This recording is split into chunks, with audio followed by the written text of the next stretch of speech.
Clerk will call the roll. Lynn Whitley, County Judge. Here. Roy Charles Brooks, Commissioner Precinct 1. Present. Andy H. Wynn, Commissioner Precinct 2. Here. Gary Fickus, Commissioner Precinct 3. Here.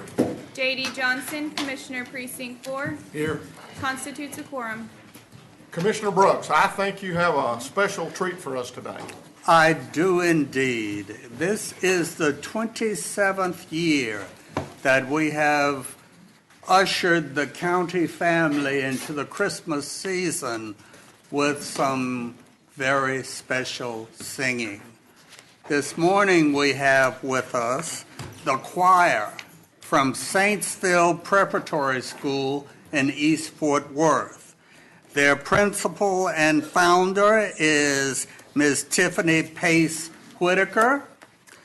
The Director of Fine Arts is Mr. Taylor Pace. And the pastor of Saintsville Cathedral is Reverend Milton Pace. Milton, where are you? Very good. Taylor? Sing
Preparatory School.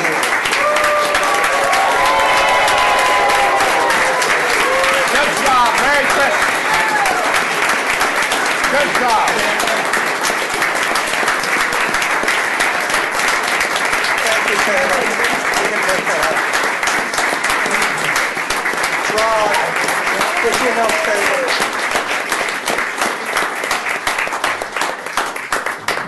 This is not just any children's choir. They've actually performed at the Bass Hall.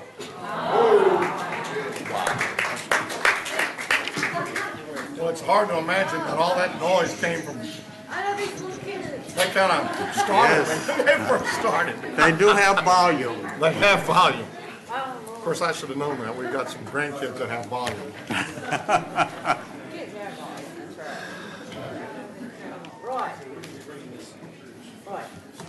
Good job.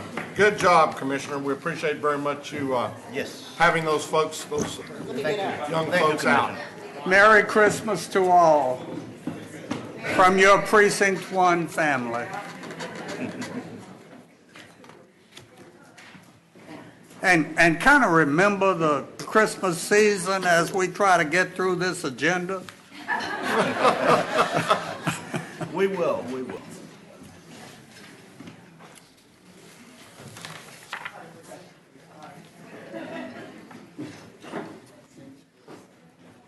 You drive that thing pretty good.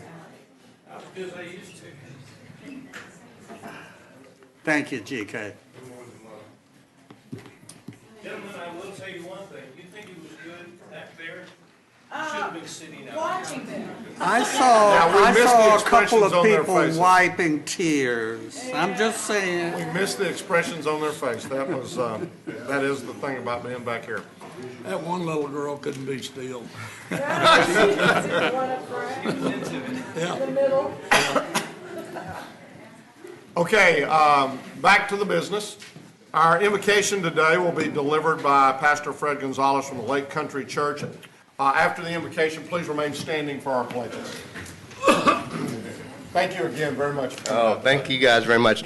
What a sweet voice of innocence there, and they gave us a blessing to come in on, and such. And it's just unexpectedly that was wonderful. That was awesome. A hard act to follow for you guys, let alone me. Well, Let's pray. Well, Father, we just thank you that we can come before you today and put you first, dear Father, before all things. For surely this is the day that you have made, and we are rejoicing and being glad in it, Father. Father, we just ask that you would grant all knowledge and all wisdom to Judge Whitley and all of his constituents so they may be good stewards of what you've given us so far, that they would make great decisions for our city and for the planning and the future of those little ones that just left, Father. And so, Father, since we are in the season of joy and happiness and thanksgiving, Father, I would ask that you would bless each and every one of us here, dear Father, that you would allow us to be a blessing to others, because we truly fall under the Abrahamic covenant where we have been blessed to be a blessing to others, oh God. And so I would like to impress upon each and every person here, since we are people of influence and we can go out into our neighborhoods and out into the scenery, dear Father, that you would bless them, keep them, that you would shine your face upon them, that you would allow them to give them peace and give them a hope and a future, dear Father. And we just thank you in the mighty name of Jesus. Amen and amen.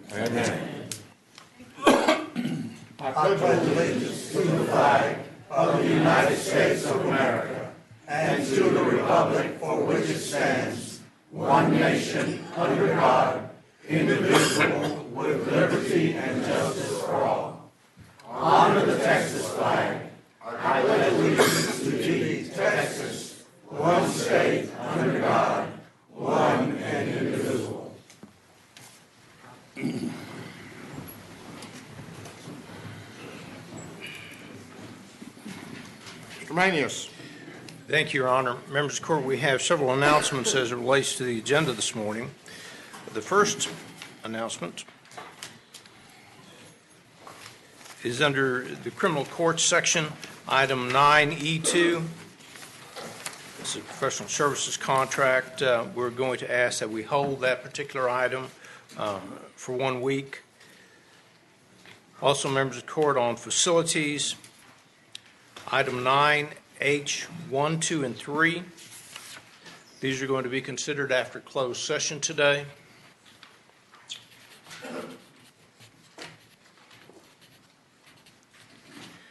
Also, members of the court, under purchasing, item 9L5. This is RFQ number 2017-129, that we will consider that after closed also today. Thank you, Your Honor. Thank you.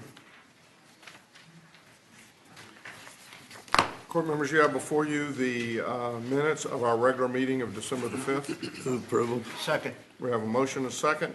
Any discussion? Please vote. Commissioner Fickus.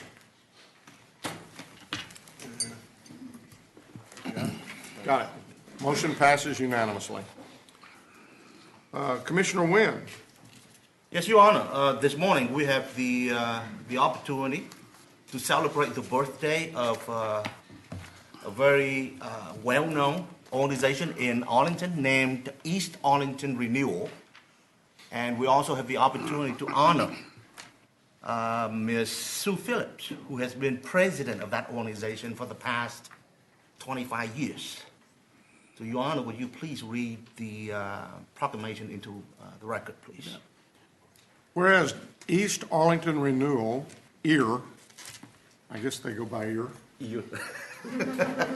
which originated in a 1950s era neighborhood built near the General Motors assembly plant, near where the General Motors assembly plant was created, to make sure that the residents of East Arlington were able to have a better standard of living. And whereas in 1982, a dedicated group of citizens joined together for a cleanup event in East Arlington, which ultimately led to the formation of the organization, and this project was the seed for what later became known as the Clean Team Day in the city of Arlington.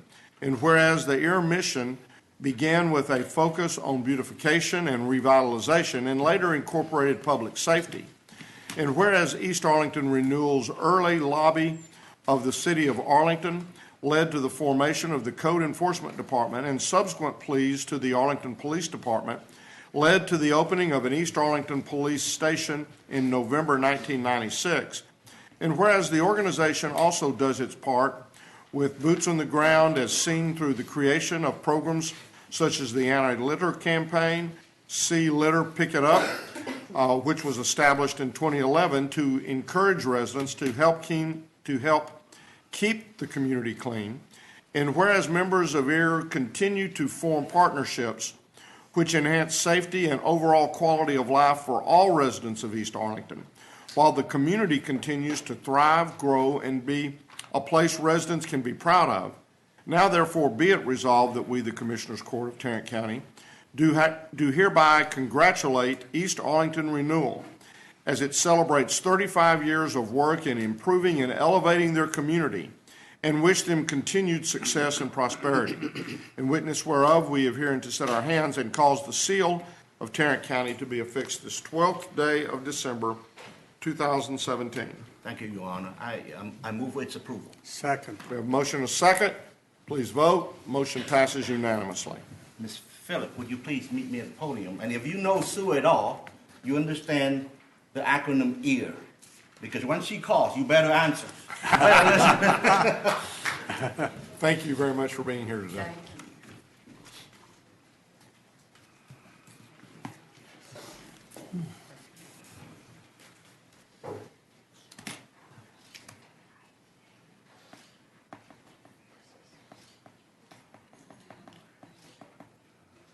One more?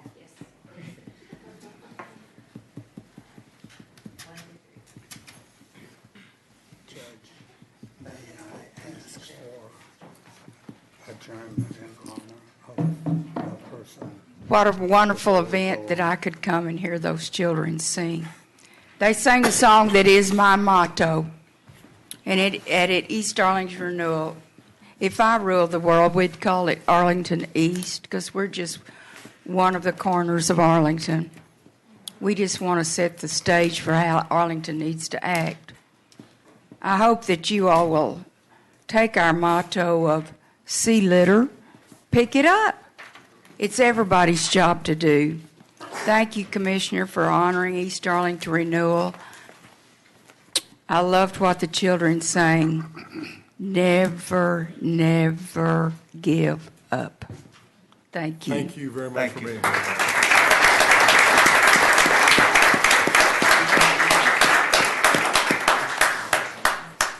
Court members, you have before you our consent agenda. Move approval of consent agenda. We have a motion, a second. Any discussion? Please vote. Motion passes unanimously. Mr. Manius. May I? Oh, I'm sorry. Commissioner Brooks. I'd like to ask that we adjourn this court meeting in memory of Father Galen Poole, who passed away yesterday, and that we extend the sympathies of this court and the county family to his wife, Katie Sherrod, and the rest of the family. Father Poole was an Episcopal priest who served for many, many, many, many years here in Fort Worth, and as a community activist as well. That'll be great. Please do that. I also would just comment that Commissioner Brooks had the NACO board here, the National Association of County Board here last week as a part of his fall board meeting in the year that he's president. I thought it went off very well. I know there were folks from Tarrant County who assisted and kind of helped make sure that everybody was treated well, and I appreciate very much your support, and it was a great meeting. Commissioner, I thought you had a great crowd here and a lot to be proud of. Thank you, Judge, and I also appreciate the help from not only my staff, but from yours and GK's and for everyone else who showed up to help, including Vinny. Thank y'all. Mr. Manius. And Chris. Thank you, Your Honor. Members of the Court, we have 3 additional items for you this morning. The first item deals with the cast. We're asking that the Commissioners Court cast its 541 votes as it relates to the election of the Tarrant Appraisal District Board of Directors. You might remember that we talked a little bit about this last week. Just a brief history. The Commissioners Court has nominated 4 individuals to the board. Those would be Troy Alley, Michael Lehman, Michael Donnell, and Mark Wood. Also note that Mr. Alley has, since our nomination, has withdrawn his name, so we still currently have 3 nominees that we have proposed as board members. I've looked at some of the results already from the other jurisdictions as far and who have cast their votes. And there's a total of 5,000 votes to be cast. As I said, ours is 541 votes.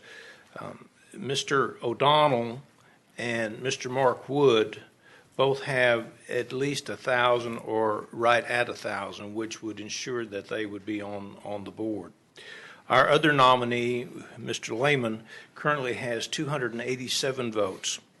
If we would cast our 541 votes for that remaining nominee, then it would probably assure that all 3 of our nominees be on that board. So we're recommending to the court that we cast all 541 votes for Mike Lehman.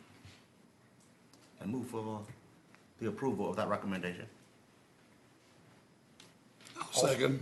We got a motion and a second. Any discussion?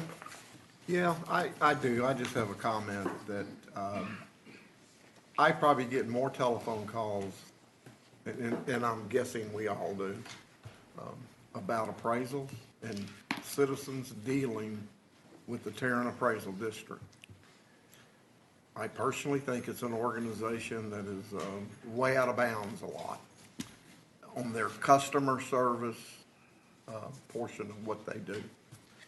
Some changes need to be made at that organization, badly. And I would pass that on to their board members.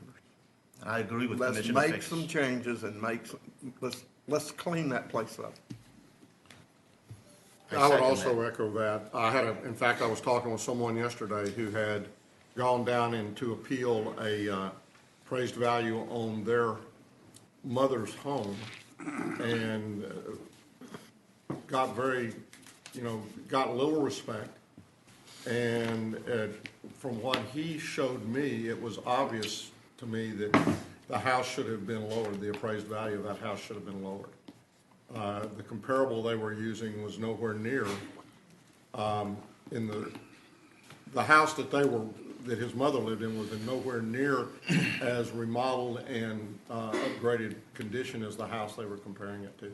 And he showed that to him very, point blank, and got nowhere with him. So I think that Mike has been has been very active. That's right. In that area. He was on Regional Transportation Right. Council with us for a number of years. We And I know think he'll Mike, take and it. Mike's a great guy. He's a great guy, and I think that the person, Mark Wood, is also someone who's kind of shook them up a little bit since he's gotten on there. So I want to echo what has been said already, that I do think that there needs to be a shakeup down there, and I hope that we can get that done, and Mike will be encouraged. I think he'll be one that will we'll certainly get into that. I continue to be concerned about the lack of diversity on that board. It's all Anglo men. We need to change that, and I'll be working to change that next year. I tried this year, but my nominee withdrew, so. There's no other discussion. Please vote. Motion passes unanimously. Thank you, GK. Members of the Court, if we can go to item number 2, we're requesting that the Commissioners Court approve an order prohibiting outside burning in the unincorporated areas of Tarrant County for a period of 90 days from this date or until repealed by the Commissioners Court. So move. Second. We have a motion and a second. Any discussion? Please vote. Motion passes unanimously. Members of the Court, on item number 3, I want to lay this out, and then I'm going to ask Charles Gray from the TechShare program to come up. We do have a PowerPoint presentation we'd like to make to you. As you know, we've always attempted and are currently attempting to make sure that the Sheriff Department receives and has a viable and an excellent jail management system. And in doing so, there are other counties that were also looking for jail programs. And we have asked TechShare through the Council of Urban Counties to do an RFP for that. They did. We have two finalists that have come through. One is GTL and the other is Sogeti. Mr. Gray will talk a little bit about both of those. What we do have in our book today, if a decision is made to go with Sogeti from this court, then we're going to ask that you approve the jail development project addendum that we placed in your court book. If you choose not to, well, then we will go ahead and work on the GTL document. So with that, I'm going to ask Mr. Gray to come forward at this time.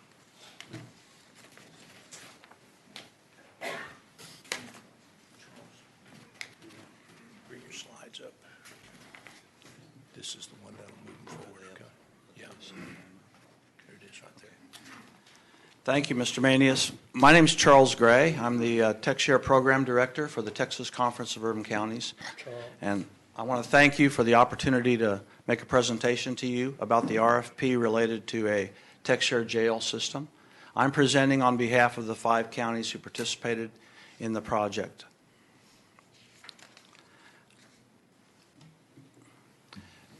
Going back to 2004, we established a vision in TechShare for a complete integrated justice system that would be county-owned and operated.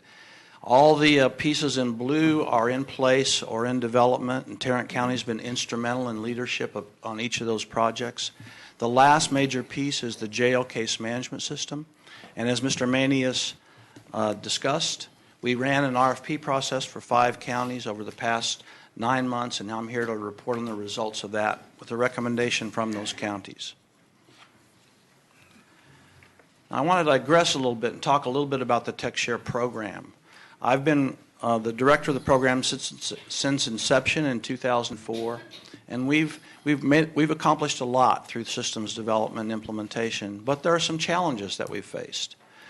2 years ago, we launched a strategic planning process, and several counties participated in that process to help us sort out what are the issues and concerns related to the TechShare program. And I've highlighted these for you on this following slide. Scalable means ability to grow and shrink as necessary as you have projects. And we aren't very scalable. When we have a project, we have to bring in resources just for that project. We don't really have a bench. You know, these are things, Commissioner, that you and I have discussed before. Despite a lot of interest in our products, we've had limited participation. It's hard for us to go out and sell. We don't really have a sales team. We don't have a sales force. We don't have a marketing capability. And because we haven't been able to attract more participants, our maintenance and operation costs remain high, higher than we'd like them to be. As participants join, that lowers the cost for everyone. And we've been struggling to lower those costs for you over the years. And finally, you know, you expect to get a return on your investment. And we've been able to return about $1 million to Tarrant County, but that's not enough. We need to be able to return more of your investment. So as we prepared this RFP, we took into account not just the requirements for a jail management system, but also these deficiencies in the TechShare program. So as you can see from this slide, you know, we issued the RFP back in March. We allowed any potential vendor to come in for a buy or build option. 5 counties, as I mentioned, participated in the process. But it's important to note that we wanted the vendors to suggest ways to address the deficiencies that I just enumerated for you. So the goals of the procurement, it was a buy or build, which means we could get a commercial product and license it, and we'll talk about that in a minute, or we could build a system from scratch. We've done both in TechShare over the years. We had a contract with Tyler for Odyssey for many years. That was a commercial product. We started our court project from a commercial product, and we've also built quality systems. So we've had both options in the program going all along. The important thing that we wanted to do is establish a business relationship with a partner who could help us address some of our issues. Finally, a key requirement was that the system be ready within 12 months and go live in the first county within 24 months. On the next slide, you'll see who responded. Now, it's important to note that we advertised this RFP broadly. We put the RFP on a national purchasing board for justice systems. It's called the CJIS organization. And they actually advertise procurements all across the nation so that vendors all over the country can get opportunities. And they can subscribe to this board and see what opportunities are available. And these are the companies that responded to our RFP. We had 5 responses. We went through a rigorous evaluation process, and as GK mentioned, we got down to 2 finalists that are very different. Sogeti and GTL. I'm going to talk a little bit about each. GTL, that stands for GTEL, General Technology or General Telegraph. They have a mature offender management system, a commercial product. It's the #1 product in the market today. They have over 800 installed bases, and it's a very robust and mature product. It was a mature product that we could license, that we could purchase off the shelf. Here's what their business proposal was. During the initial period of our engagement, they would allow us to retain some of the initial license fees in the urban counties as seed money to help us build a team for implementation and support. We would become the implementer and the support organization for Texas, according to their proposal. They would train us in how to install and implement the software and how to support it. And then they would extend license fee discounts to each member county that enrolled in the program. And finally, if we were able to assume that responsibility for support, that would lower the M&O fees that they would normally charge their customers from year to year. Those were the highlights of the GTL proposal. The Sogeti proposal was a custom development proposal. They would build the software to our specifications, working with teams in Austin and across Texas to really build the product from scratch, like we have for juvenile and prosecutor. The 3 other bullets describe the business relationship that they proposed. Now, Sogeti is a division of Capgemini, so they're one of the largest computer consulting companies in the world with over 200,000 employees worldwide. They have a national sales program with over 100 sales staff.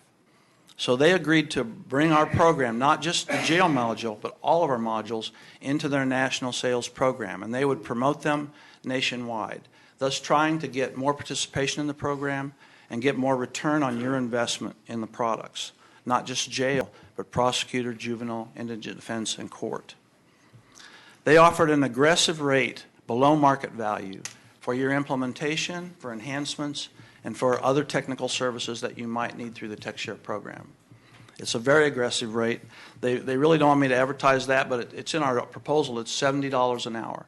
So any technical services that we requested from them would be guaranteed at that rate for 6 years. And they guaranteed a $9.5 million savings in M&O over a 6-year contract period. They are contractually committed to provide those savings if we would use their technical services for many of our internal operations within TechShare. Now, we did a cost analysis, and we used a 6-year total cost of ownership of the 2 finalists. And we assumed, for the sake of this analysis, that there were 3 counties that would join the project. And we took into account the license fees, the build cost, the M&O, and any hard savings that they guaranteed us. And you can see the comparison here. With 3 counties participating, the Sogeti option is higher than the GTL option. One of the advantages of the GTL option were they were discounting the license fees for us.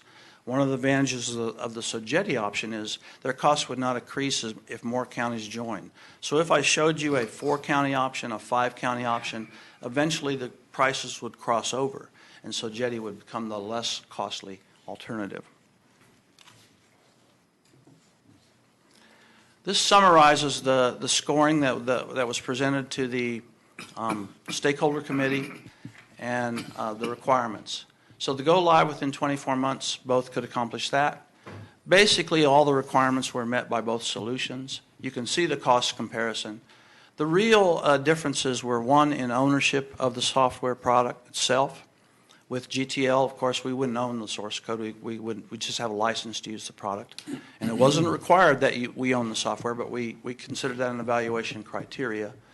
And second, the reduction in cost through economies of scale. That means as more counties joined, your costs would go down annually, whereas with GTL, that would not necessarily be the case.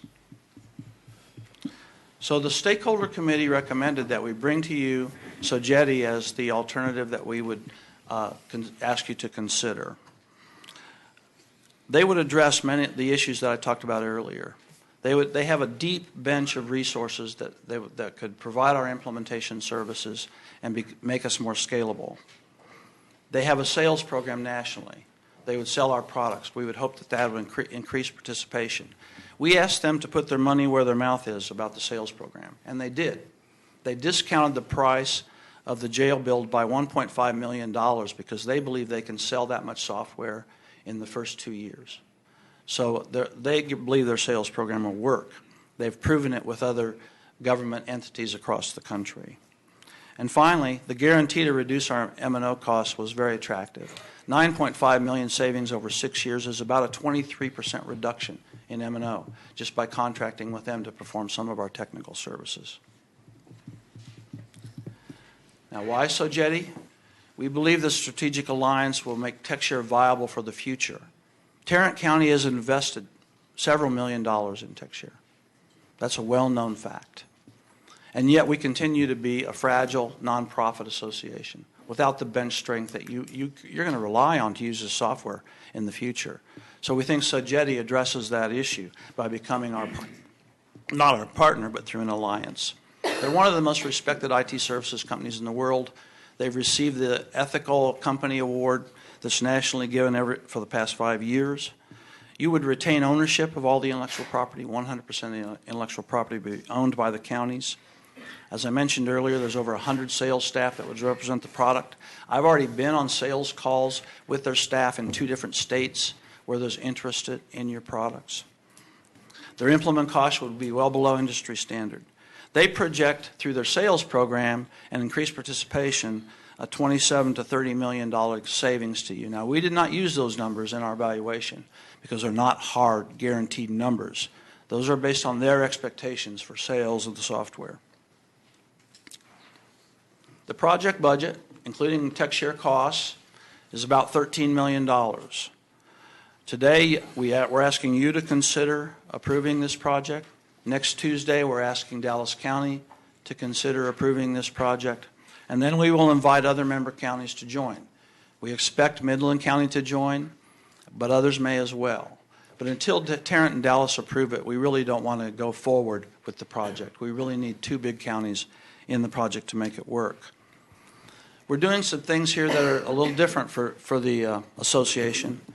We're minimizing the overhead costs because the overhead costs are already covered through the resource sharing agreements that are already approved.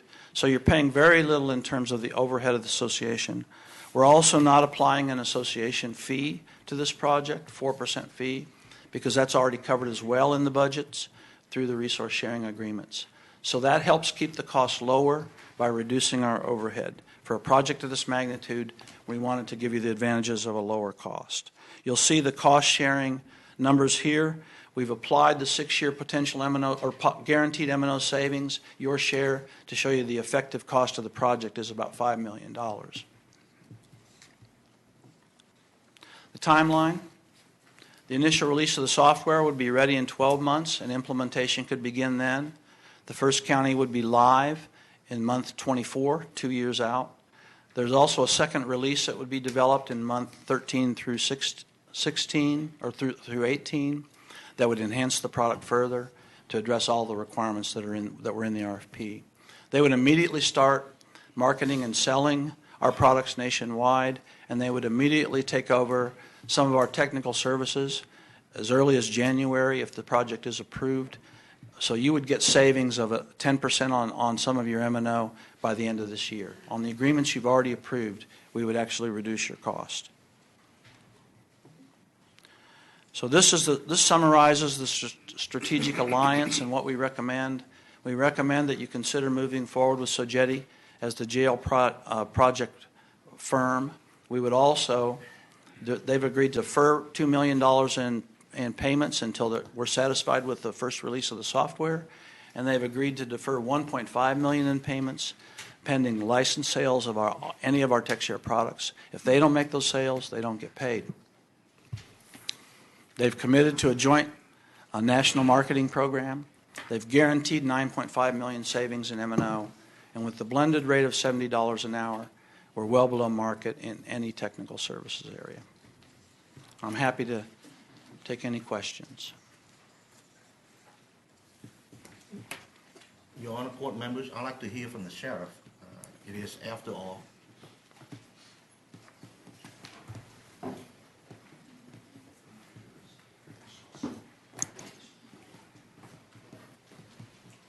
Thank you, Commissioner, and good morning.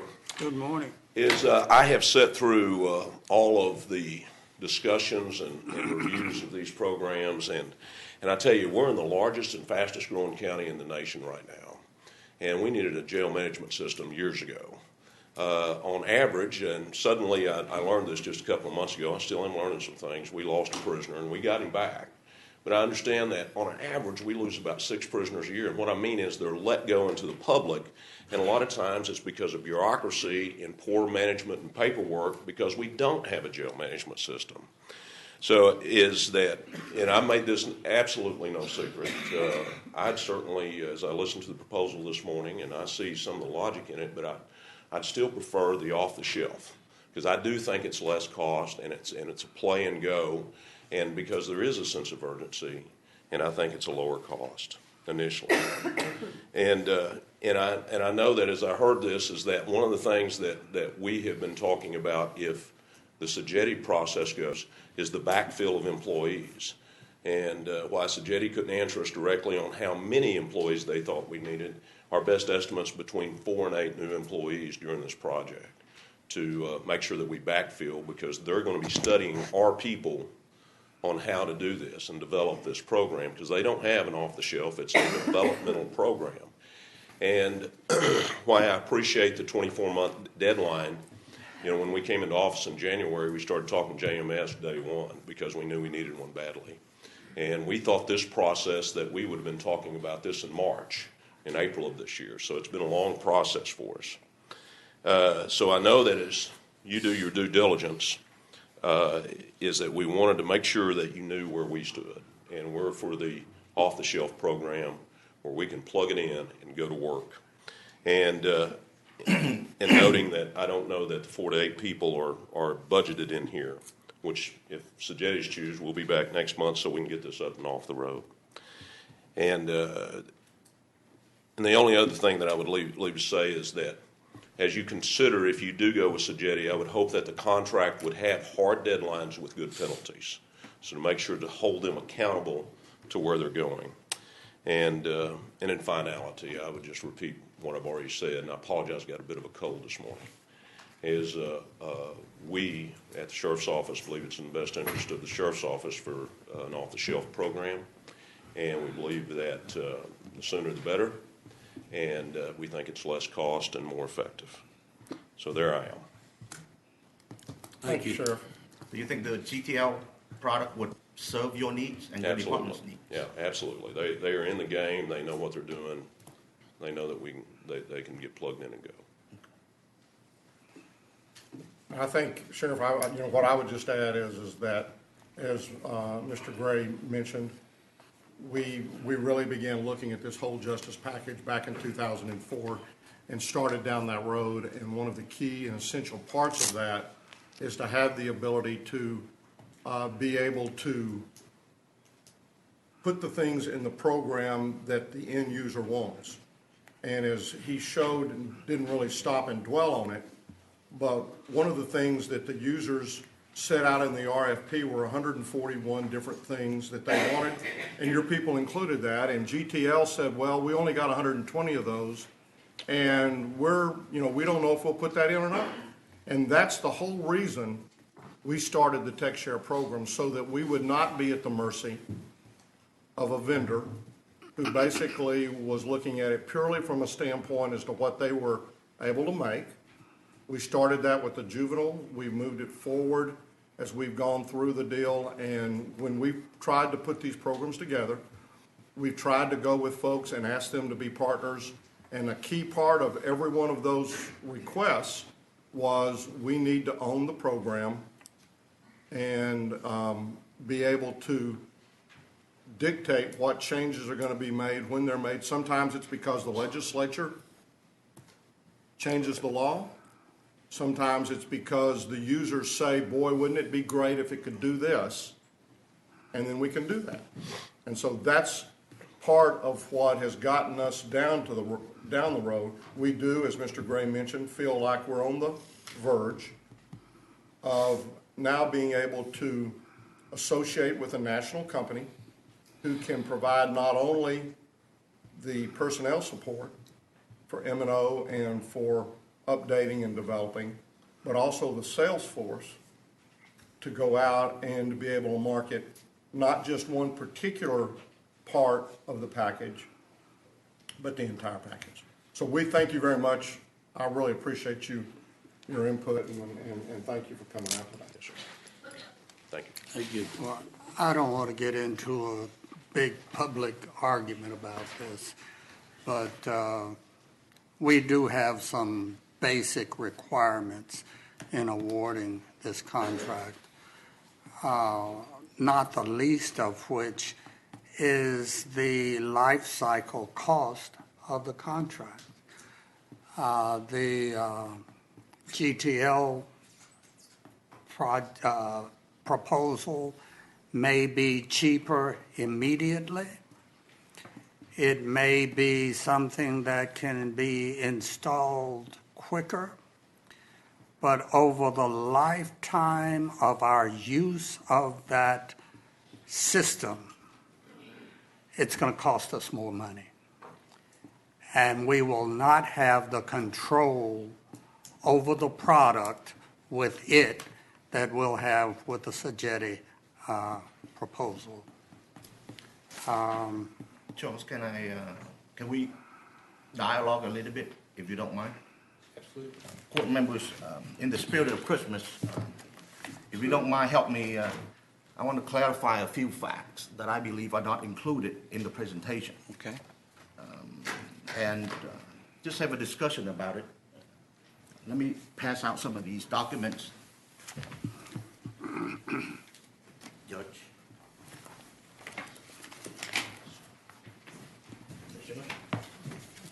These are the documents. These are CUC documents. Charles King. These are simply of the copies of the documents that you gave me. I, too, have taken the time to participate in the meetings with the vendors, with Sagetti, Headspring, and GTL. Okay. And if you look at, can you go to page 13 of the presentation, where the cost is? There you go. If you go to this copy, it's the TechShare jail license versus own analysis of cost for 3 counties. Look at page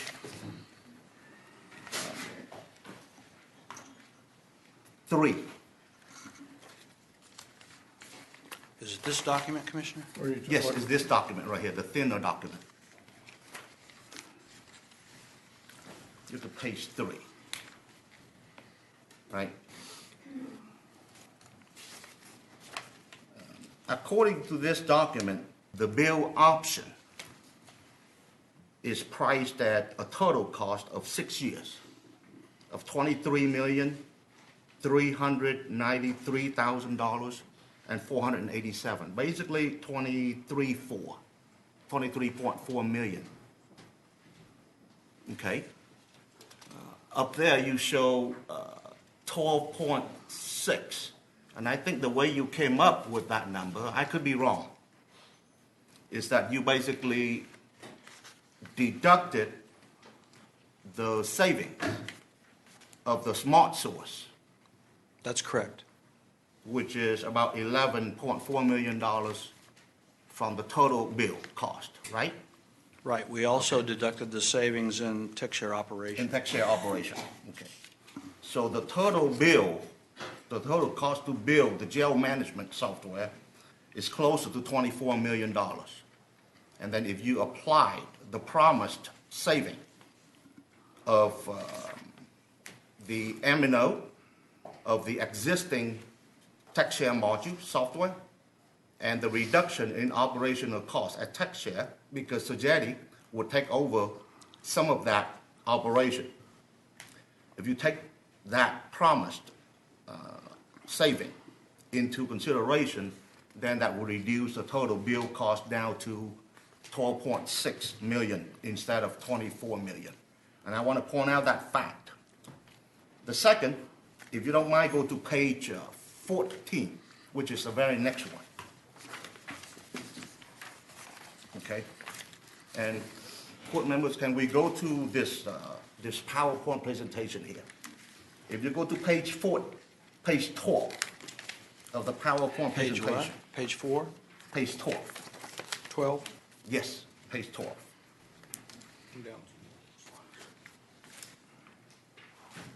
Oh, sorry, went the wrong way. No, not page 12 of this, Oh, okay, I'm of the sorry. CUC. I don't have that up there, I can't show that. Yes, I know. But the court members have copies of them Right. on this page. Page 4. Page 12. 1, 2, 12. 12.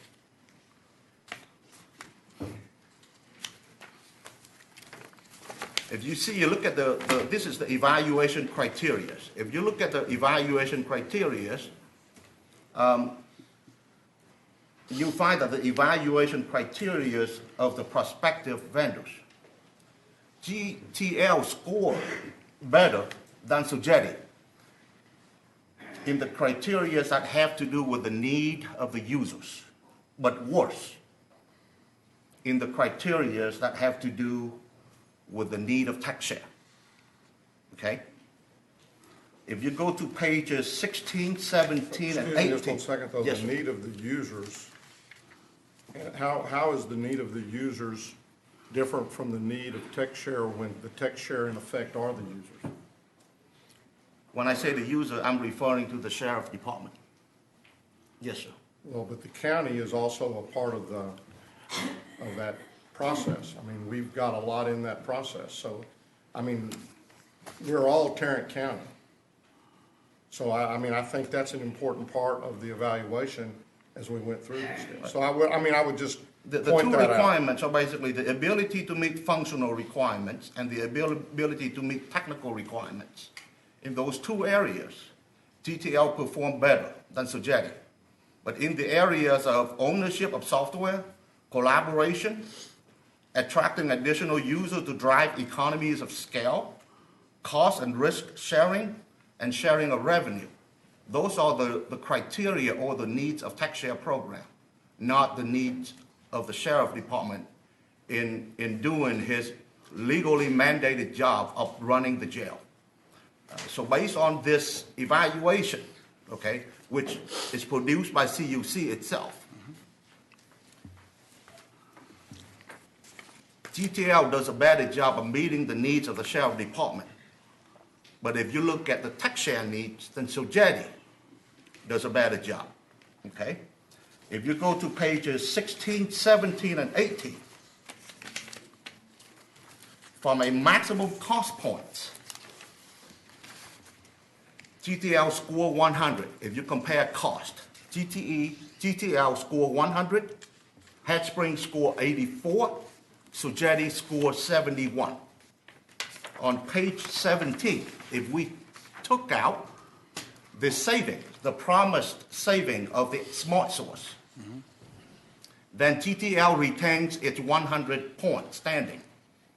HeadSpring retains 84, but Sogeti dropped from 71 to 49.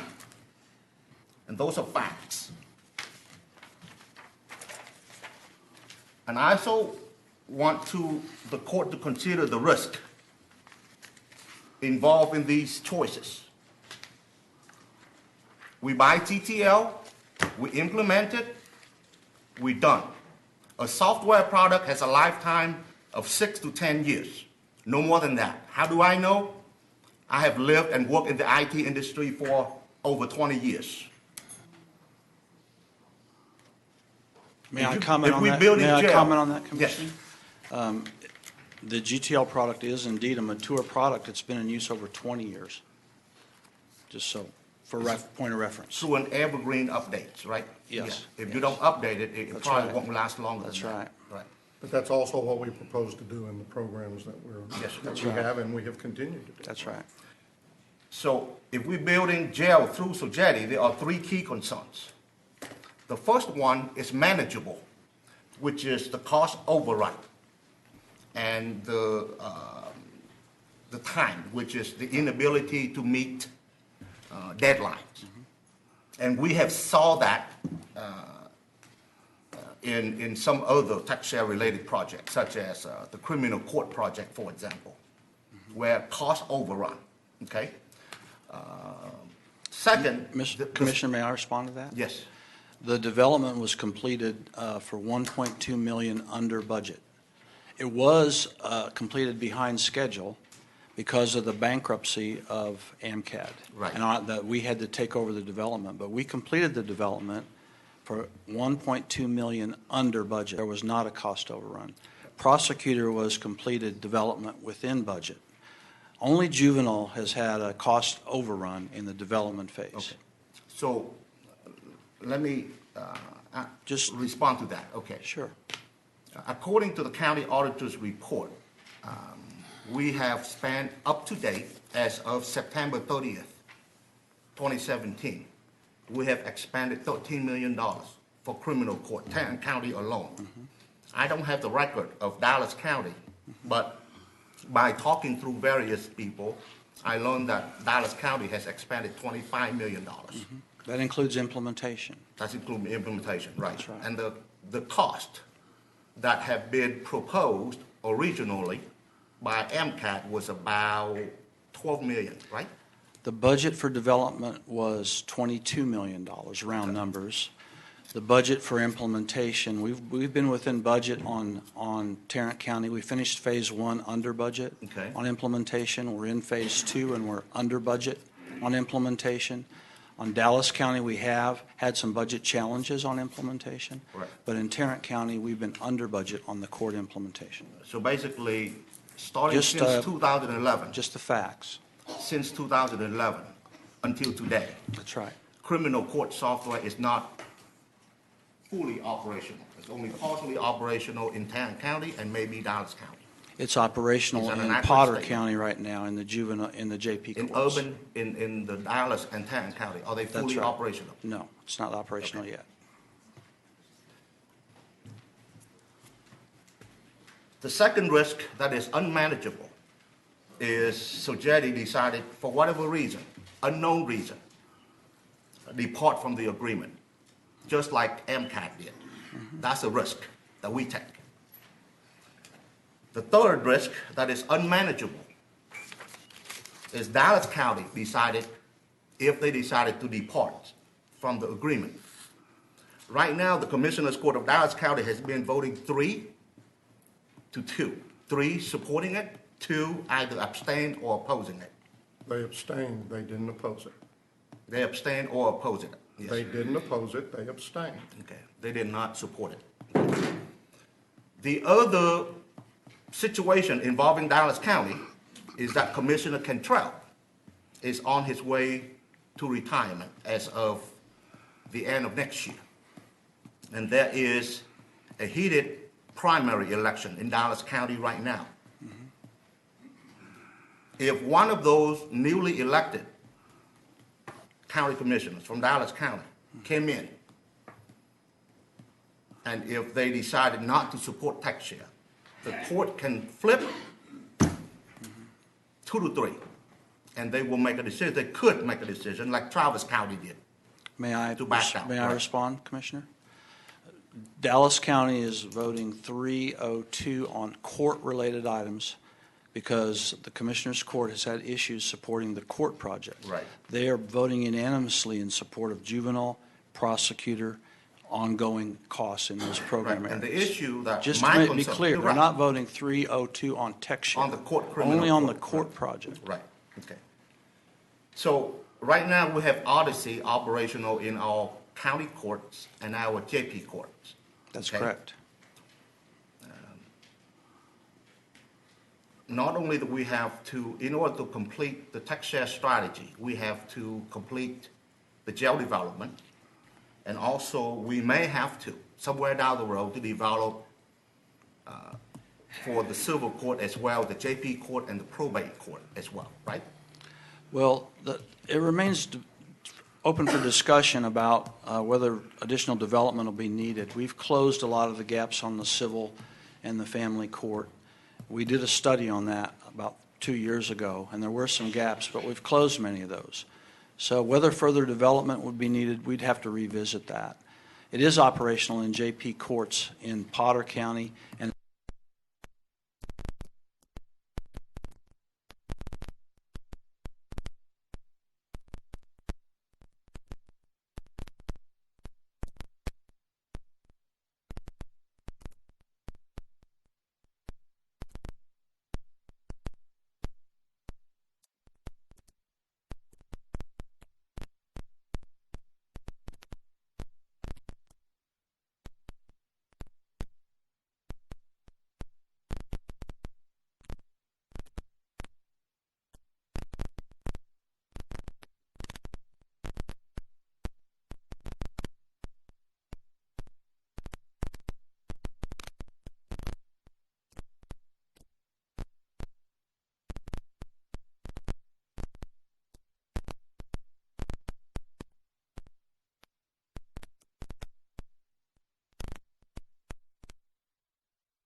with us, and they're happy as other vendors would to change whatever we had issues on. So And I appreciate that, but they did not put that in the RFP.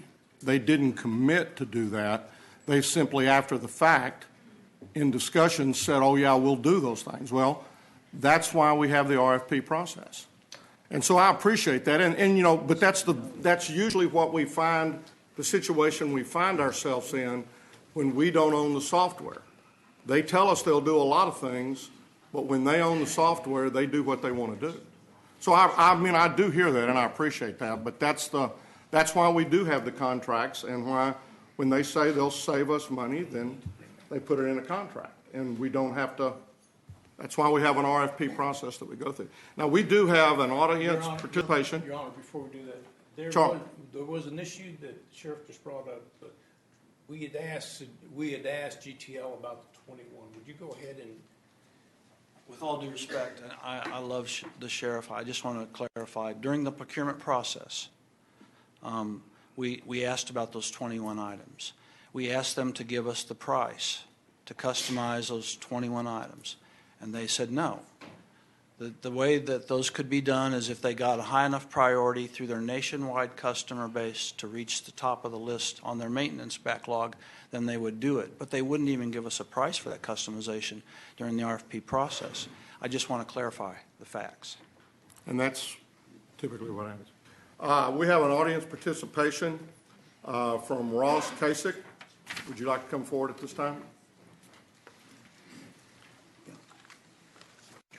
I need you to go ahead and restate your name, address, where you live, and then you've read the back so you understand the 3 minutes and the different things that go along with that. Yes. Okay. I'm happy to be reminded, though, if I forget.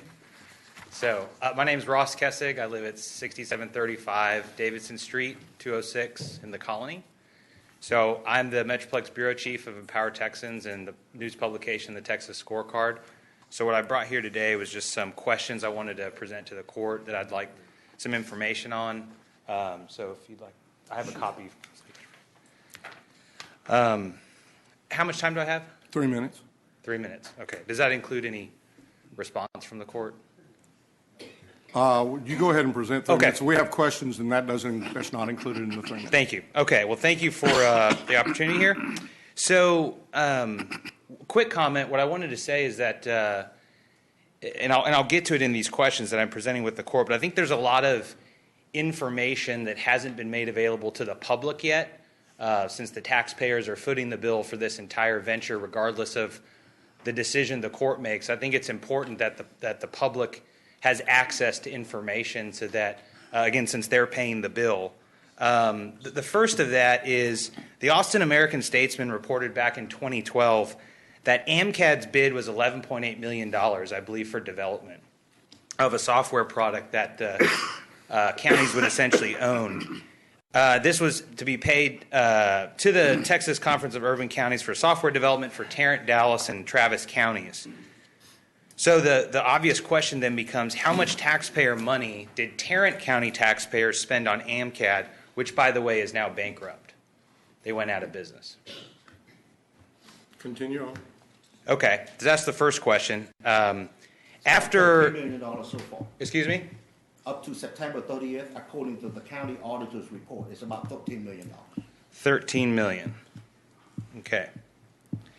So after the Conference of Urban Counties awarded a contract for software development to AMCAD, a company that went bankrupt, why did this court hire the Conference of Urban Counties essentially again to develop software that would then be owned by the counties? It begs the question, why would the county hire an organization as a middleman when the previous venture went bankrupt? Why did this court not hire a software vendor directly? Why would the county not send out RFPs to provide like this jail management software just directly to the vendor instead of going through the Texas Conference of Urban Counties? Texas Urban Counties is the one that created the TexShare. They were basically a partnership with various counties in developing the software.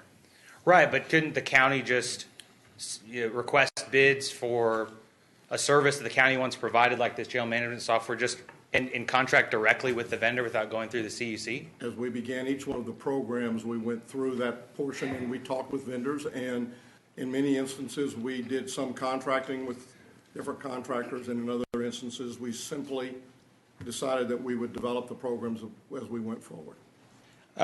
Would it cost more or less to go through the CUC than to contract directly with the software vendor?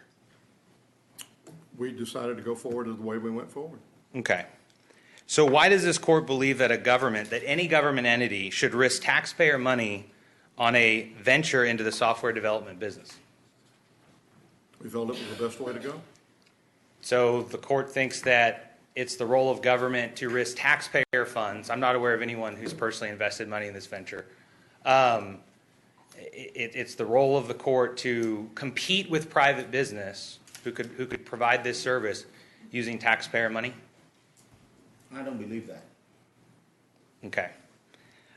Who on this court has any software development or licensing experience in the industry more broadly? Are there any members on the court that have experience in the software development and licensing business?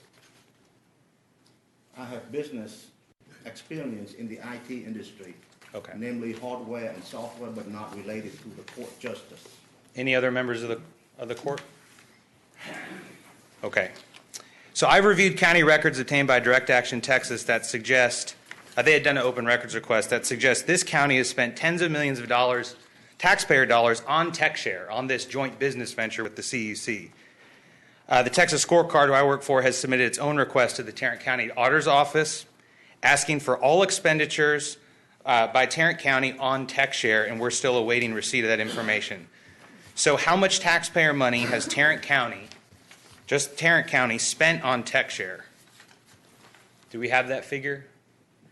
In total, since I think 2004 it was mentioned is when this whole venture began. I think we're in the process of trying to respond to your request. Has the auditor provided you a report? It's been a rough draft, and it is still being completed. So it's incomplete. But It's what? incomplete. So the incomplete information, understanding you don't have. We're going to get into it. We're going to just give you information without it being complete and with being checked and finalized. Okay. As of this morning, before the court meeting, I met with County Auditor Renee Tidwell, and she had provided an updated Excel spreadsheet containing the cost that we have incurred with TechShare-related programs. There may be some incompletion in there. Yeah, understanding it may be Roughly, incomplete. It's about $39 million so far. $39 million in total since 24, I'm assuming, based on what was previously discussed. I have no idea. Okay, don't know. Okay. When? So that's what's already been spent. Okay. Prior to this court engaging with Conference of Urban Counties on the TechShare venture, how much was this court and the public told the TechShare project would cost? I understand there's different programs, there's different service lines that the county needed software for, so I understand maybe 4 or 5. But prior to entering into this whole venture with the CUC, how much was the project in total supposed to cost? No idea. Was anyone given a figure about how much this whole venture was supposed to cost? Mr. Manius, did you? First of all, the 3 minutes are up. Okay. Well, we had back and forth, so I don't know if you're counting Your that time 3 too. minutes are real close to up. Okay, I'll make sure I speed through the rest of this. I understand you have other business to do. Okay, so unsure, so I'd like information on that. How much was, I'll go real quick. How much was TechShare supposed to cost Texas taxpayers overall from all the member counties engaged with the CUC, including Dallas and Travis? Did we get a total price tag? Because if a county backs out, presumably the other counties that are moving forward will have to make up that cost. That's why the total price tag would be relevant to this body.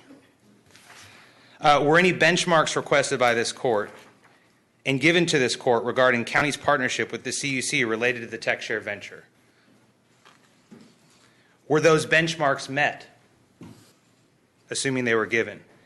At any point in time, has Tarrant County requested bids for services directly from private vendors, such as Tyler Technologies or the other firms, or other credible firms who already provide similar software to other counties? How much would these alternatives cost rather than going through the CUC as an intermediary? How do those alternatives compare to the cost estimate provided by CUC, assuming one was given to this court regarding the TechShare venture? And then Judge Glenn Whitley, Mr. Whitley, according to the Conference of Urban Counties website, you're also the vice chairman of TechShare. And I want to know if any member of this court, including Judge Whitley, has reviewed the financials of the Conference of Urban Counties to see where the taxpayer money related to TechShare has been spent. How much taxpayer money has the CUC been paid that was not directly attributed to software vendors working on the TechShare vendor? In other words, how much has the CUC taken off the top to manage the vendors? And for the record, the Conference of Urban Counties is actually a public lobbying organization that uses taxpayer money to do many things, one of which is lobby state lawmakers. And so has anyone looked at the financials to see if any of these funds have been commingled, if any of the funds paid by taxpayers in Tarrant County to the Conference of Urban Counties has been used to fund lobbies of the members of the Texas legislature? Thank you for your 3 minutes. Thank you. Thank you.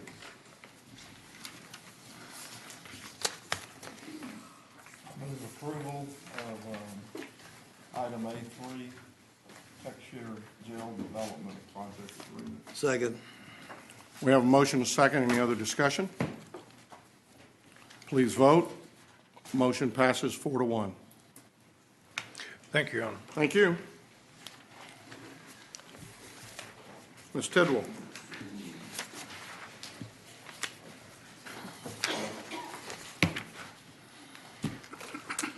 Good morning. I have two items for the court to consider this morning. The first one is related to an audit that my office performed of contracts specifically paid for and administrated through the Information Technology Department. I'd like to start off by being positive and recognize the employees that work in that department. During the course of our audit, which lasted much longer than we all would have liked, I'm sure. We started in April, and we actually didn't conclude our interviews with the various staff until the end of October.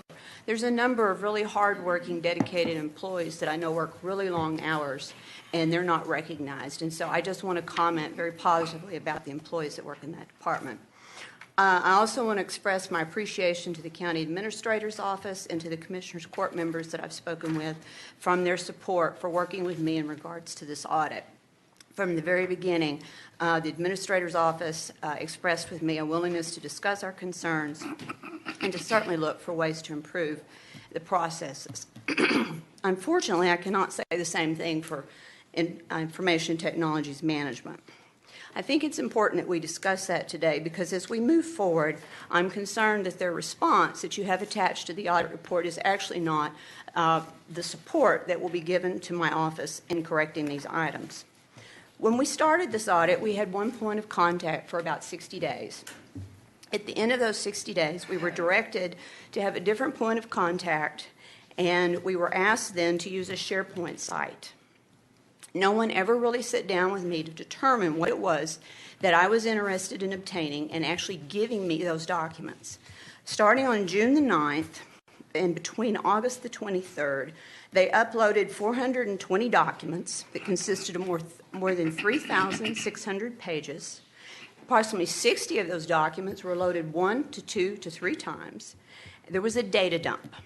So I just want to be clear that I was not ever given by anyone in authority a packet of information that said, here is what you've requested, nor was I ever actually told that what I requested did not exist.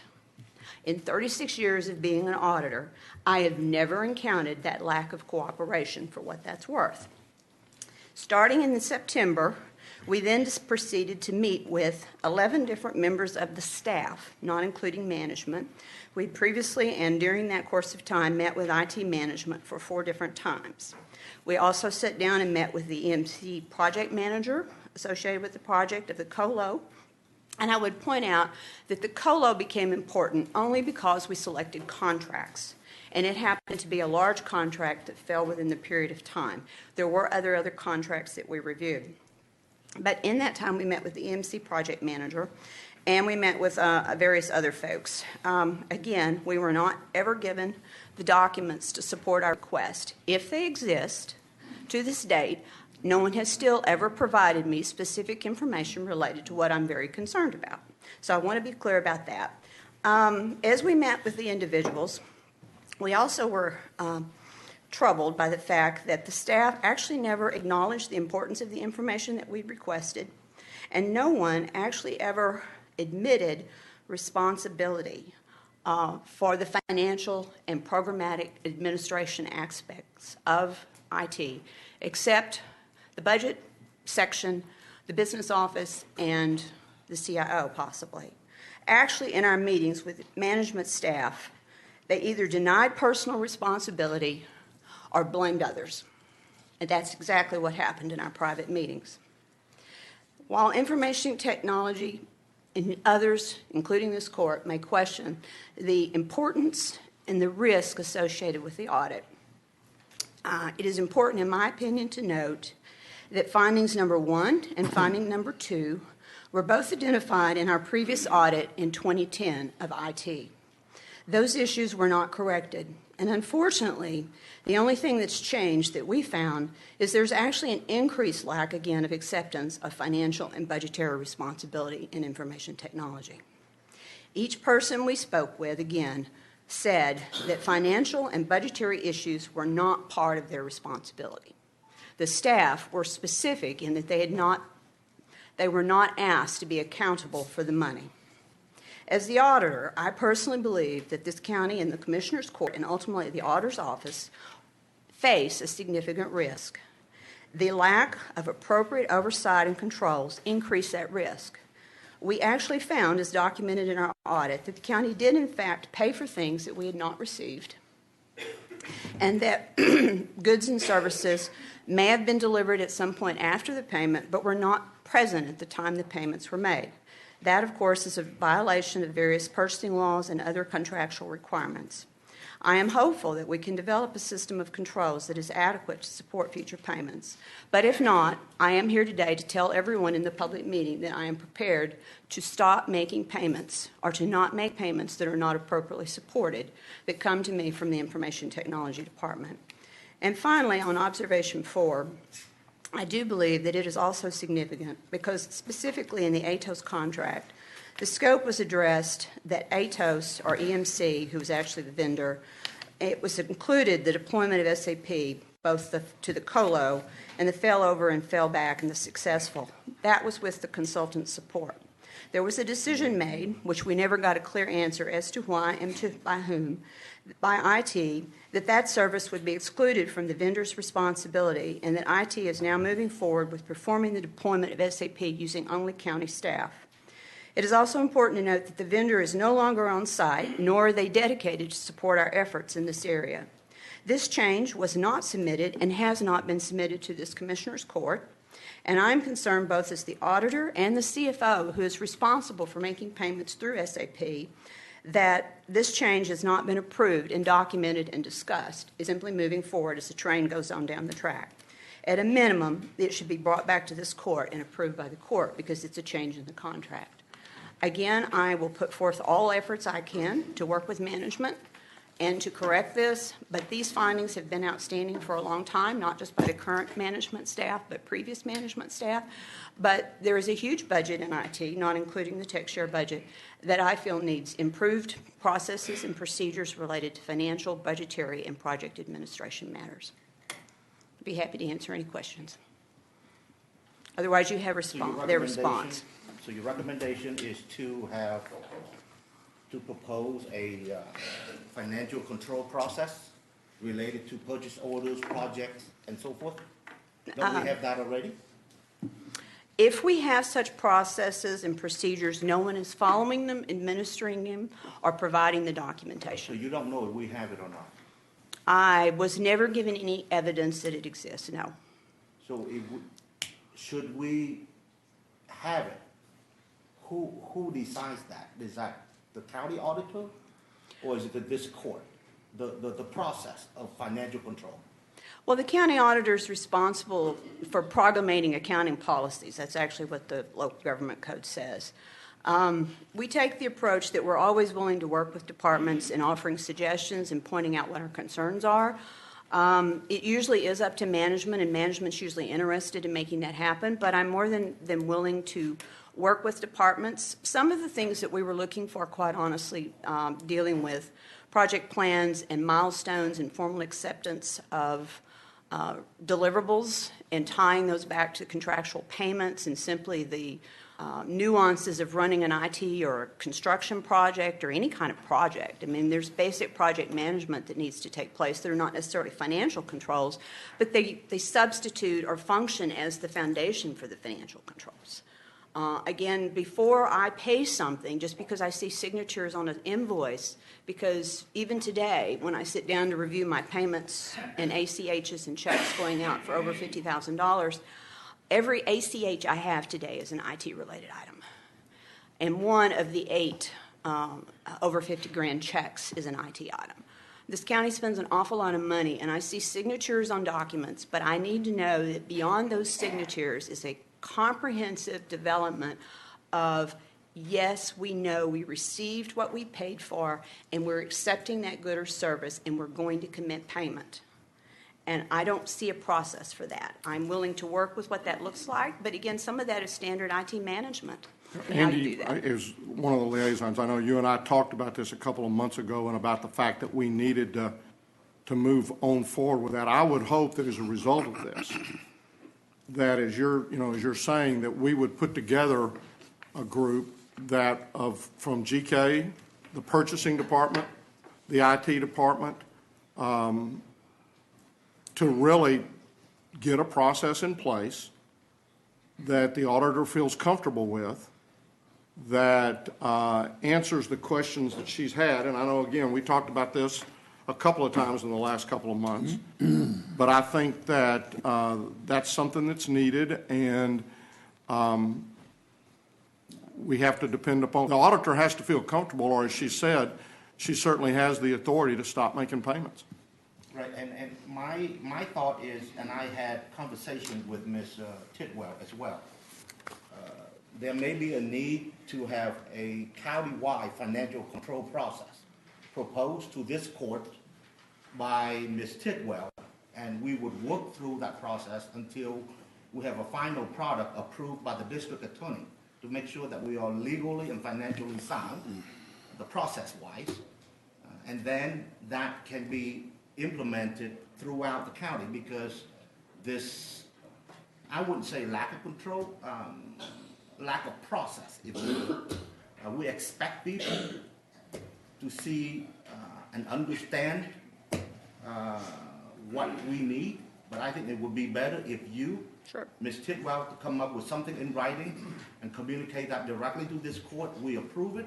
If it Well, pleases again, the that's court. what she does when she comes forward with these reports. And so what she's saying is she's got a problem with this particular area that needs But to you be. have problem not just with IT, right? I mean, you mentioned TechShare is I have issues, obviously, from time to time with areas that I audit. The main problem with even the way the statute's written that the auditor will promulgate accounting policy is a lot of the responsibilities, even the section of the local government code that says the auditor shall once a quarter shall audit each fee office and verify the mathematical accuracy of the books and records of the fee office. That's still what it says, is that you have elected officials and you have various types of entities that all have their own idea about how to do things. And yes, if it were like corporate and branch accounting, where corporate, and i.e. the board of directors, could issue a mandate to each and every one to follow what the CFO said or what the auditor said, that would be nice and simple. But unfortunately, because most of the fee offices and other offices don't actually report to the court, I can certainly provide the Commissioner's Court my recommendations and policies for those departments that function under the Commissioner's Court. But obviously there's no way to extrapolate those and issue those to constables, JPs, the clerks, the tax assessor, et cetera. And so we can talk about, I am more than willing to sit down with IT and with the administrator's office and purchasing, as you said, and work on this particular audit. We're working, for instance, with the justices of peace and the various constables that we've audited, and some of them have come forward even that we haven't audited and asked us to offer suggestions, and we're going to be meeting with some of them. So I appreciate your concern, and we're being more proactive. I will say a number of things, obviously, that have happened recently, even some of the thefts that have occurred in some of the offices and some of the publicity. People are more interested in hearing what we have to say in regards to their accounting practices than maybe in the past, but it is an ongoing effort. It's not something that I can just issue a manual that everybody then has to adopt, because a JP is very different than a constable, and a constable is very different than IT. And it's not the responsibility of the auditor to come up with management practices. You're supposed to audit management practices. There is probably some sort of a conflict there. There needs to be a separation of powers between the auditor's office and those that you audit.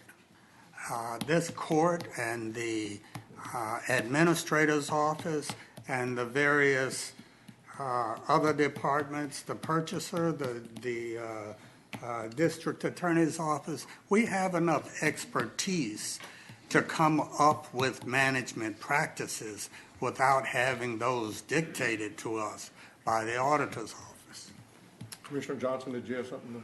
Yeah, I spent over an hour yesterday, Renee, with the CIO and IT. And I appreciate very much the job that you do and what you've reported here today, and pretty much blistered him for not doing his job. But I sat there and listened to him yesterday, and all of the things that you're saying that they didn't furnish you and didn't do, he has records that indicate that they do have. I think there's a conflict. Somebody doesn't understand what the other one's doing. I don't know. Well, and that's why I went through the effort of explaining how we were directed to use a SharePoint, which is an online site, and how documents were simply put out there. And there was over, again, 3,600 pages of documents without anyone ever saying to the auditor, okay, your question for support for this particular item, this particular payment for the COLO, here is that support. I mean, you can give me thousands of pages of paper and say you gave me what I asked for, but that's not, in all honesty, I've never had a customer or an audit customer respond in that way. People will usually take the time to gather up pieces of paper or segregate out electronic documents and send them to you and say, here's what we're giving you in answer to question 1. And either at that point, we can either agree that what you've given me is answering question 1 or not. That was not the approach that was taken, and I will stand here today in a public meeting and disagree that I was given what I asked for, because I was not. I was given tons of paper, and actually, to be honest about it, one day we were having a meeting at 9 o'clock, and they dumped all that stuff out there the previous afternoon, sometime in the afternoon before the meeting. Well, my suggestion would be that we get ask the auditor and the administrator, maybe the DA's office and the IT department, and purchasing, I think, to sit down and air this out, and then bring us the findings back up here. In fact, Commissioner, when up to 2 months ago, we've been working with the auditor on this, and we have suggested putting a working group together, which is made up of the auditor's office, the purchasing department, IT, our deal, and really see where the weaknesses are in IT and take corrective action. But was the auditor included in that group? Yes. In fact, Okay. Commissioner, I've asked, in fact, as of yesterday, late yesterday, asked Ms. Tidwell if she will designate several of her employees to sit in and work with that working group. I did the same thing with purchasing, so we can get all the interested players in and really look at this hard and bring some recommendations back to the court. And if I could just clarify one thing, we were not questioning the completion of the technical or operational task, because I am not an IT professional. I'm a financial person, I'm a CPA, and I'm an experienced auditor. So when it comes to looking at payments and processes and financial controls and project management related to that, I feel I'm qualified to speak to that, and I feel I'm qualified to determine whether or not I was provided what I was asked. I am not qualified to tell you whether you received what you paid for when you're developing software or when you're implementing projects. Again, that's not what we spoke to. So I'm not questioning any of IT in the performance of their technical abilities and the technical completion of their project. I'm questioning whether or not when we make payments, when we are conducting our financial business, when we're sending out millions of dollars, Is this court adequately informed with a complete and thorough budget that includes all costs associated with that project? My answer to that is no, you are not. Do we have an appropriate system within IT and within the county to track and monitor those costs and know where those costs are being spent so that you, the court, and others know where your money is going? My answer to that is also no, we do not have that. Yes, sir. When was the last time that IT was audited? It was 2010, sir. 2010? 2010, yes, sir. Is there such a thing as a auditor that specializes in auditing IT? Is that Yes. Yes. Is that? I don't have one of those, sir, no. Which is why I was looking at financial and other aspects, yes. Does it do us any good to have somebody who specializes in that to maybe look at what? I would certainly be open to that. I've actually considered next year in the budget actually asking for a position because that seems to be an issue that because I'm not a certified in information systems auditor, there's CISAs, there's various designations you can have. But that gets into things that even Deloitte looks at. Sometimes they're general and specific controls related to IT. Again, we were only looking, we're going to be bringing to the court, for instance, an audit of contracts through financial management associated with facilities. I've done a lot of construction auditing in my time, but I'm also not a building professional. But again, I'm looking at whether or not payments that are made are supported and that it appears that we have adequate systems in place to document that we receive those goods and service prior to making payment. It's a little harder, it's a little fuzzier, obviously, in the software industry because I can't see the bricks and mortar. But ultimately, you should still have documentation and a process that builds upon those services and the receipt of those services. And this was all primarily around our disaster recovery? It turned out to be that way because that happened to be one of the largest projects that we selected. Okay. And so that's kind of where you said at the end, you know, what you were looking at is the procedures, when the work was done, when the work was paid for, when the payment was made, was the work completed, different things along that lines, Right. not the ultimate. Whether we chose the right type of approach, whether what we've done is going to work. I mean, I'm not questioning the technical aspects of the project. No, sir. Okay. So with Right, that so said, I- I am asking that you receive and file my Right. report. We have a motion to receive and file. Move to receive and file. Second. We have a motion to second. Any discussion? Please vote. Motion passes unanimously. And the other item that I have for the court's consideration today is to receive and file the auditor's report related to a follow-up review of the financial and system controls of the Constable's Office Precinct 5. Move to receive and file. Second. We have a motion to second. Any discussion? Please vote. Motion passes unanimously. Thank you.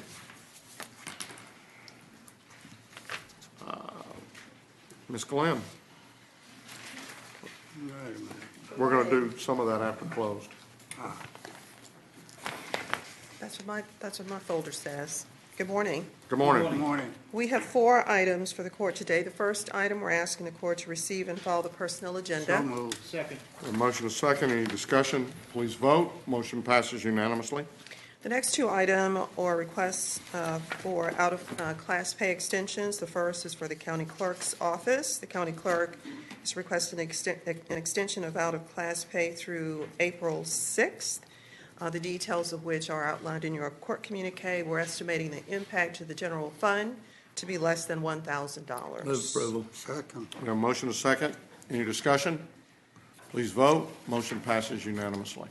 The next is a similar request from Judge Casey, JP3. He's requesting an extension of his out-of-class pay through March 18th. Again, the details of which are outlined in your court communique. Again, we believe that the impact to the general fund will be less than $1,000. Move approval. Second. We have a motion and a second. Any discussion? Please vote. Motion passes unanimously. And item 4, we're asking the court to approve the annually defined contribution rate to the Texas County and District Retirement System. So we're back. We were here last week, and we began discussions about the contribution rate for plan year 18, which begins January and runs through December of next year. We are going to do this a little bit different today. I called in support today from TCDRS. We have Amy Campbell here with us. And so what I'd like to do is to sort of tag team this with her. I'd like to do just a tiny recap of what we talked about last week, run through some options that we have for you today, and then finally have Amy come up and address, I think, a question that came up last week, and that is, depending upon the option that you select, that the court selects today, what impact does that will have on our funded ratio? The court talked last week, if you recall, about a goal of 90%, funded ratio of 90%. And as a reminder, we are currently at 86.8%. I believe that's our funded ratio. So just a few things from last week. If you recall, we talked about the required contribution rate for 2018 being 14.3%. And as a reminder, this is the rate actually it accomplishes two things. It helps us invest, plan for future benefits, and it also helps us pay down our unfunded liability over 20 years. Of course, in the past couple of years, the court has decided to fund more than the required rate in an attempt to pay down the unfunded liability at a quicker pace. So we also talked about that the budget director has actually budgeted 18.75%. That's what's in next year's budget, or this year's budget. Next year's budget, rather. So the difference between the 18.75 and the 14.3 is 4.45%. That will generate approximately $12 million. And that the court can decide whether it chooses to approve a COLA as for retirees, as it's done in past years, and also allocate additional monies to help pay down our unfunded liabilities. So let's look at our options, which are shown on page 1. Some of these will look really familiar because they're repeats of what we discussed last week, but not all of them. So the first option, we're proposing with that option to take the 18.75% that's currently budgeted and allocate the entire $12 million to paying down unfunded liability. That would mean, however, no COLA increase for retirees. That's option 1. That was a carryover from last week. Option 2, we've tweaked just a little bit. Option 2 would do two things. It would provide a 40% COLA adjustment for retirees. That's the first time you've seen a 40%. And then also, with the remaining funds, which would be approximately $9.9 million, almost $10 million, so $10 million would be allocated towards paying down the unfunded liability, and approximately $2 million would go for retiree COLA adjustment, cost of living adjustment. That's option 2. Option 3 is the 50% CPI. This is more familiar with what the court has approved in the past. Again, we start with the 18.75% as our base. From that, we would deduct the $6.2 million for the 50% CPI, which would leave about $5.7 million to help pay down unfunded liability. And then finally, the fourth option, this is a new one. This conversation came up at the very end last week. There was a question about whether or not we could actually increase the contribution rate. So what option 4 does, again, rather than the 18.75 contribution rate, you see a 19.5% contribution rate. The 19.5% contribution rate will generate $14 million rather than the 12.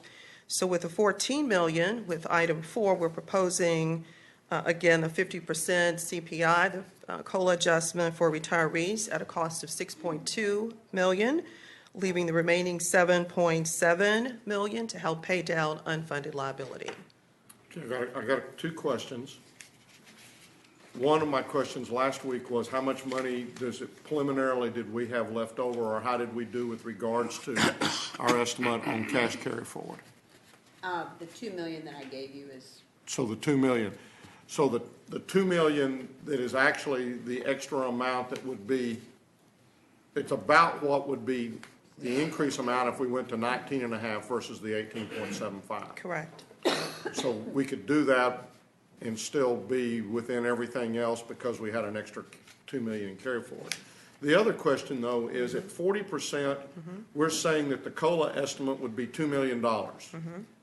Now, all of a sudden, when we move it to 50%, it goes up $4 million, versus I would have thought that at 40%, each 10% would be about 500,000. So why did it, instead of jumping all the way to 6, I would have thought that we would have been somewhere around 2.5 million. Yeah. And I know what's fixing to happen. You're fixing to turn around and the lady in gray is coming forward. Right, and while she comes, what I will say, and I'll let Amy get into the specifics of it, but if you recall last week, I gave you a sheet that showed our CPI and COLA adjustment history going back several years. And if you recall, for many, many, many years, the vast majority of years that the court approved COLA adjustments, you approved an 80% CPI COLA adjustment. It was only, I believe, in 2011, and Joyce will correct me if I've gotten a year wrong. I think that's the year that we moved to the 50% COLA adjustment.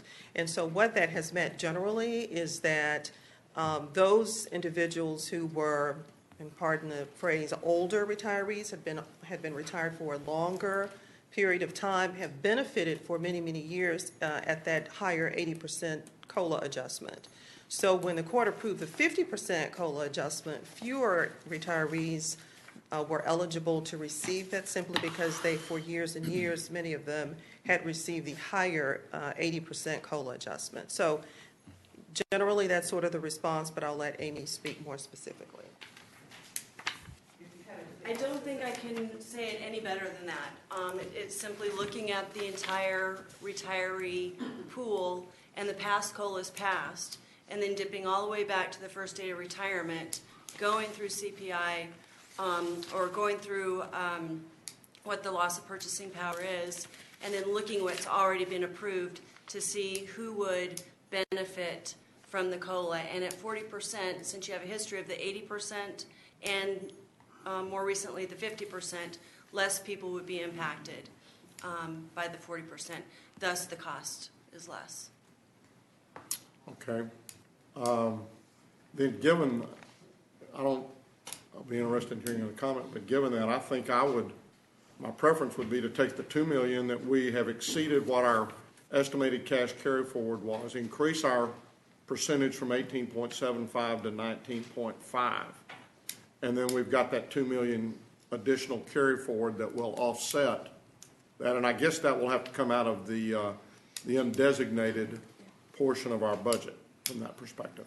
I will second that if that's a motion. If it wasn't, I'll make it.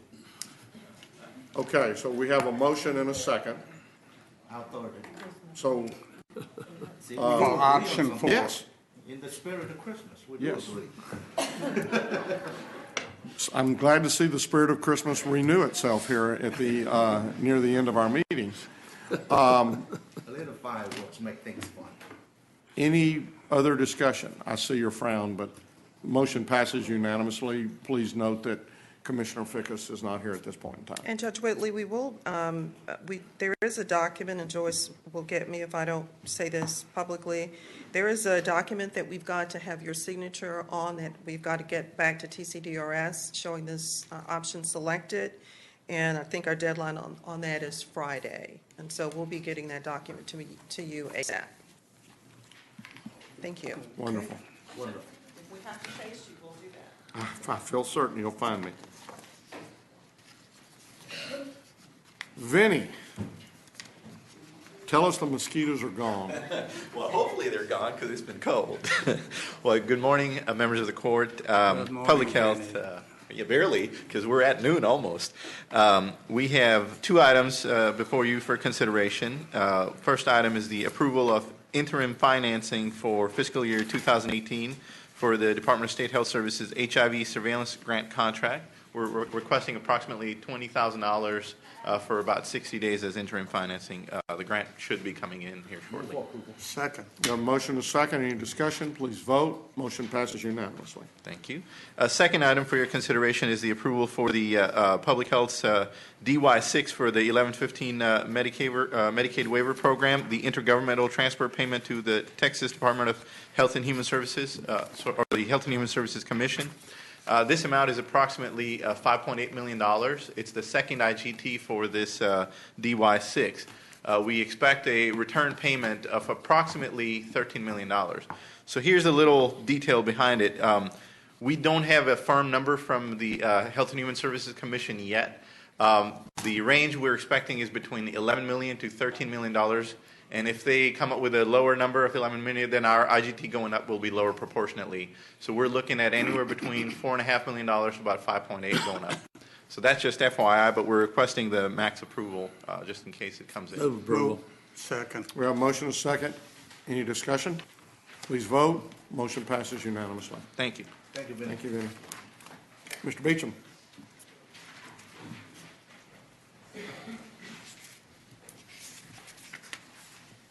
Good morning.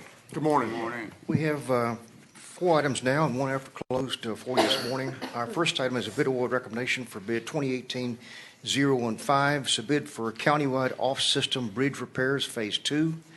Recommendation be to award to Gordon and Associates, $255,278.90.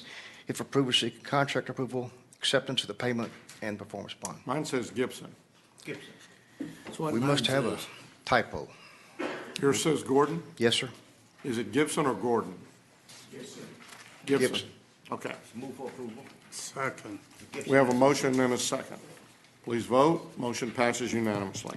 Item number 2, bid 2018-022, annual contract for the purchase of pickups, vans, utility vehicles. Recommendation be to award a per enterprise basis, awarding sections 1, 2, and 3 to the primary vendors as shown in your court communique. Move approval. Second. We have a motion and a second. Any discussion? Please vote. Motion passes unanimously. Number 3, bid award recommendation for bid 2018-025, annual contract for the purchase of service awards. Recommendation would be to award on a per enterprise basis, awarding to the primary and secondary vendors as shown in your court communique. Move approval. Second. We have a motion and a second. Any discussion? Please vote. Motion passes unanimously. Number 4, bid award recommendation for bid 2018-029, annual contract for modular furniture, movable, demountable walls. Recommendation be to award on a per enterprise basis, awarding to Interior Resources and Office Interior Group, the certain categories as shown. Move approval. Second. We have a motion and a second. Any discussion? Please vote. Motion passes unanimously. Thank you. Thank you, sir. Are there any appointments? There being none, then you have before you the claims, including the addendum. Move approval of the claims, including the addendum. Second. We have a motion and a second to approve the claims, including the addendum. Any discussion? Please vote. Motion passes unanimously. There being no briefing items today, we will now recess our open meeting, proceed to close to discuss items exempted under Section 551.071, 072, 074, 076, and 087 of the Texas Government Code. Merry Christmas. Merry Christmas. We'll have another meeting before Christmas.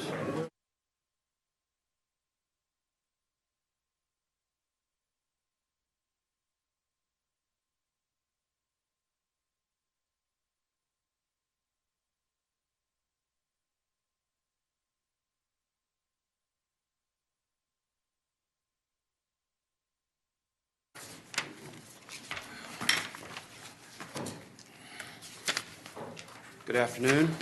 Good afternoon. Good afternoon. It's requested that Commissioners Court approve a resolution authorizing the sale of 3,031 square feet of real estate property located at 1815 Cold Springs Road in Fort Worth, Texas, per Section 272.001B1 of the Texas Local Government Code. Move approval. Second. Are they talking about putting a railroad next to that? Not anymore. The railroad is there. Oh, there is a railroad next It's to on it. top of it right now. They drilled a pier about this big around. Just wanted to make sure. Any discussion? Please vote. Motion passes unanimously. It is requested the Commissioner Court approve the terms of purchase of the sale of 3,031 square feet of real property behind the Sheriff's Office Work Detail Building at 1815 Cold Springs Road in Fort Worth, Texas, to the Fort Worth Transportation Authority for the Text Rail project. Move for approval. Second. We have a motion and a second. Any discussion? Please vote. Motion passes unanimously. And lastly, it's requested that Commissioners Court approve a purchase of 2.355 acres of real property at 1815 Cold Springs Road Fort Worth, Texas, from the Fort Worth Transportation Authority. Move approval. Second. We have a motion and a second. Any discussion? Please vote. Motion passes unanimously. Thank you. Thank you. Your Honor, we have one additional item under purchasing. It'll be 9L5. 9L5. Members of the court, we're seeking contract approval for RFQ 2017-129, annual contract for managed network and implementation services. DR purchase award to NetSync Network Solutions, amount of $293,745. Move approval. Second. We have a motion and a second. Any discussion? Please vote. Motion passes unanimously. Thank you. We are closing today, remember, in memory of Reverend Father Poole. Galen Poole. Galen Poole, fallen. And GK, my vote light is still out up here. It is. As is mine. Huh? As is mine. And my chair keeps sinking. Just the green one. Just agreement? Okay. Nice. I would likewise agree that mine's just the green one. Thank you.